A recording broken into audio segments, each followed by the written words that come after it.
Hello, April here again. We are talking about resistance training today. So when beginning the implementation of resistance training, exercise selection is of course very important, the same as with plyometrics. Trainers need to make sure to pay attention to mechanical specificity, which is the weight and movements placed on the body. Neuromuscular specificity, I can't say that word very well, which refers to the speed of contraction and exercise selection, very important. And then metabolic specificity, which is the energy demand placed on the body. Of course, as with all training programs, they should be designed to meet the client's specific needs. Based on their daily life and health and wellness goals. A well-designed resistance program should combine flexibility, endurance, neuromuscular control, alterations in body composition, strength, and power. The adaptations that will most likely occur during resistance training are stabilization, muscular endurance, hypertrophy, which is just when the muscles are getting bigger, strength, and power. Clients should be progressing through the OPT model of resistance stabilization, resistance strength, and resistance power. Before a client can move to the next level, they should exhibit proper levels of strength, power, endurance, flexibility, etc. in their current level. So before they can move on, everything else within whatever workout they're doing should be being done very well before they can move on. So anyway, I've picked a couple of resistance exercises, a shoulder progression and a lunge progression. I'm going to demonstrate how they would progress through stabilization training, strength training, and power training. Okay, so first thing, move my chair out of the way here. So first thing is the shoulder progression. So I'm going to start with an upright row for stabilization. Okay, so I'm actually going to do it with a medicine ball.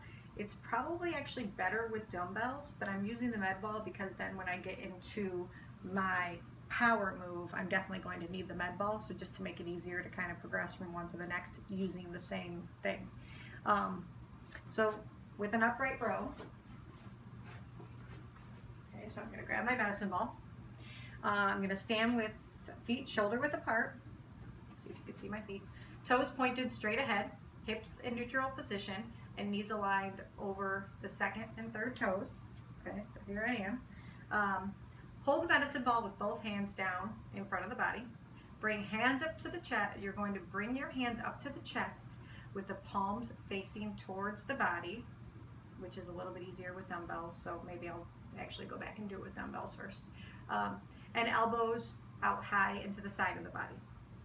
And you're going to keep your arms close to the body the entire time. You don't want to bring them out here. You want to keep your arms very close to your body. But I actually am going to do it with dumbbells because I think it makes a little bit more sense. Okay, so here are my dumbbells. Okay, so you can stand here, upright row. If I turn to the side, you can see how close my arms are staying to my body. So we don't want to bring them all the way out here. You want to keep them close. Okay, another version of this, you can put one leg if you have some lower back issues. Sometimes it makes you feel a little bit better to have like one foot in front of the other. Feels a little bit better. Okay, so here and down. So this would be stabilization. Okay, all right, so I'm going to continue with the dumbbells until I get to the power move because it just looks a little bit better when doing this move. Okay, so the next one, I'm going to do an upright row into a shoulder press. This is actually called a Cuban press, but it's really just the same thing, an upright row right into a shoulder press. So you're going to, again, stand with your feet shoulder width apart, or you could have the one foot in front of the other, because like I said, that helps.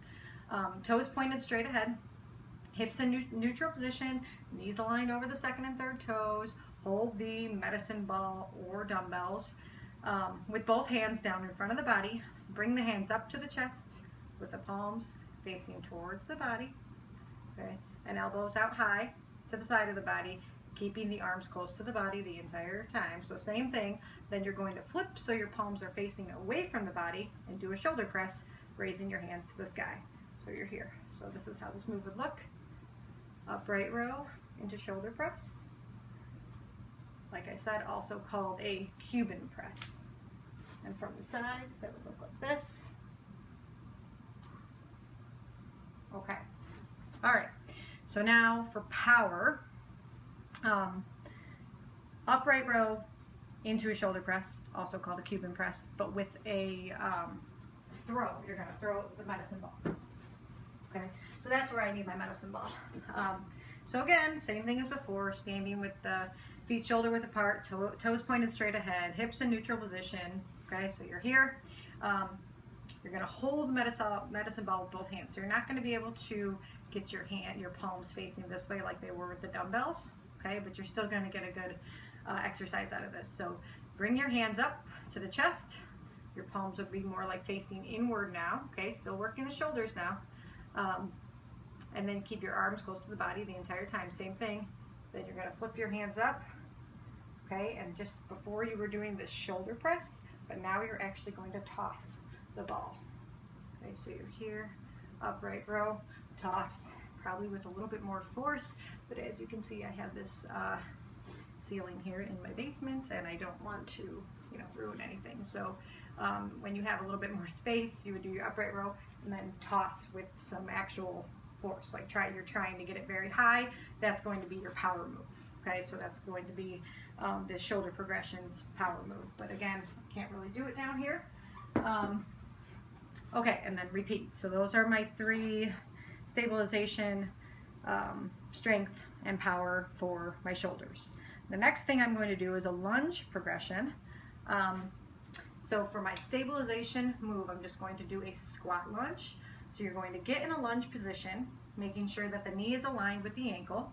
Squat down, making sure to keep the knee aligned with the ankle the entire time, and then you're going to repeat and then switch sides. Okay, so I'll show you both views. So I'm going to have my right leg in front. Okay, this will probably be better from the side. And then and you could add weight to this. You could have dumbbells here if you want. So this one, you're lunging.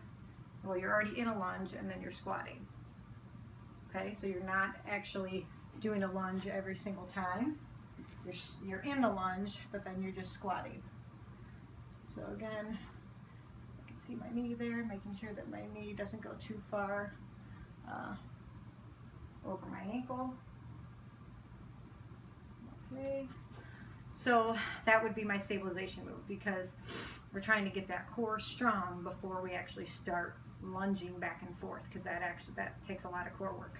So now for my strength move, lunges, actual lunges where you're moving back and forth with weight or not, depending if you want to start using weight or not.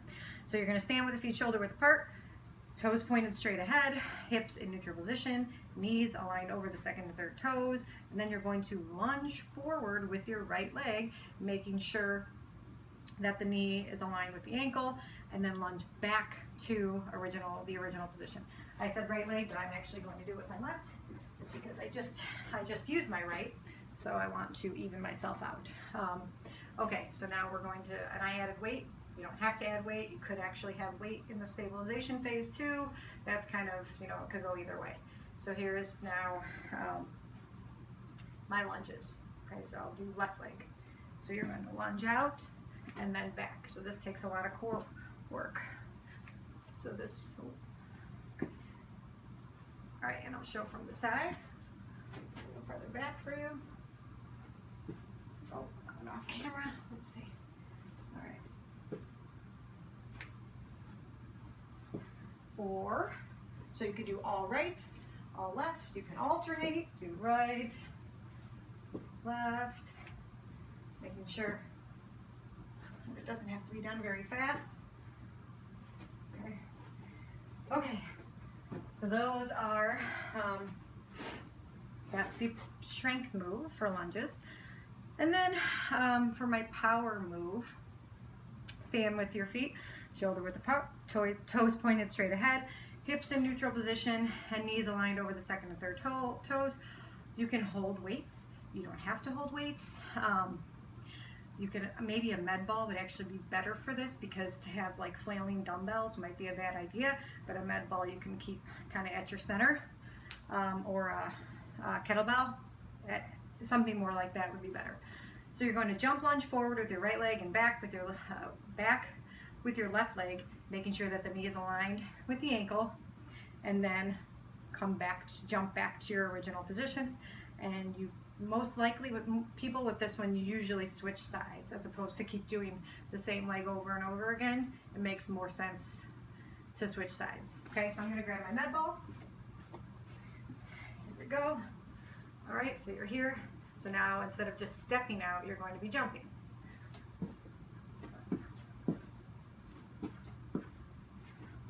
I can show you from the side.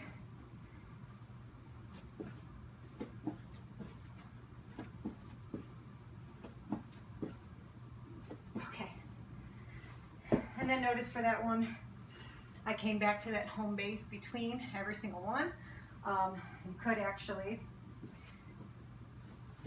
continually lunge. So right, left, right, left. I definitely wouldn't use weight for that one because that one gets a little bit tough. But that would be even more progression. Whew, okay. And that's it. That's my shoulder progression through stabilization, strength and power, and then my lunge progression through stabilization, strength and power. All right, thank you.